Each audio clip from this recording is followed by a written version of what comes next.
দেখুন, চিঠি পাঠানোটা কিছুটা বাধ্য হয়ে, মানে প্রতিদিনই ভাবছিলাম যে গরম কমবে, কিন্তু গরম কমবার কোনো লক্ষণ নেই, বৃষ্টিরও কোনো সম্ভাবনা নেই, এবং উত্তরোত্তর তীব্র তাপপ্রবাহের মধ্যে দিয়ে আমাদের শহর শিলিগুড়ি এবং আশেপাশে এবং এমনকি পাহাড়েও প্রচন্ড গরম পড়েছে।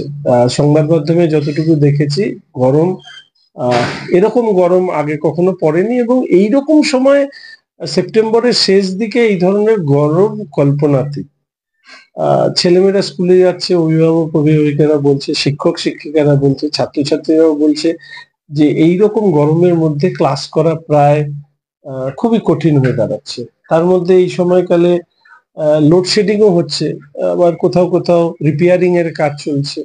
ফলে সবটা মিলিয়ে আজকে শিক্ষামন্ত্রীকে চিঠি দিয়েছি। পুজোর আগে আর বেশি দিন ক্লাস নেই, ফলে এইটুকু সময় যদি স্কুল শিক্ষার সাথে জড়িত সমস্ত স্টেক হোল্ডারদের সাথে একবার কথা বলে শিক্ষামন্ত্রী যদি সকাল 8টা থেকে 11টা অবধি এই সময় স্কুলের ব্যবস্থা করেন, তাহলে উত্তরবঙ্গের অসংখ্য স্কুল ছাত্রছাত্রী উপকৃত হবে, এটা আশা রাখি। এবং এর আগে সরকার এই ধরনের অনেক সিদ্ধান্ত নিয়েছে।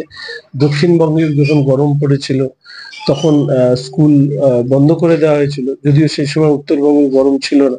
পরবর্তীকালে উত্তরবঙ্গে তীব্র দাবদাহে সেখানে ছাত্রের অসুস্থ হয়ে যাওয়া এমনকি মৃত্যুর ঘটনা আসলেও সেই সময় আবার স্কুল ছুটি দেওয়া হয়নি। আমি এই সমস্ত বিতর্কে যেতে চাই না। এই সময় উত্তরবঙ্গে প্রচন্ড গরম, সেই গরমের কারণেই আমি শিক্ষামন্ত্রীকে চিঠি দিয়েছি। এবার শিক্ষামন্ত্রী নিশ্চিতভাবে যা ব্যবস্থা নেওয়ার নেবেন।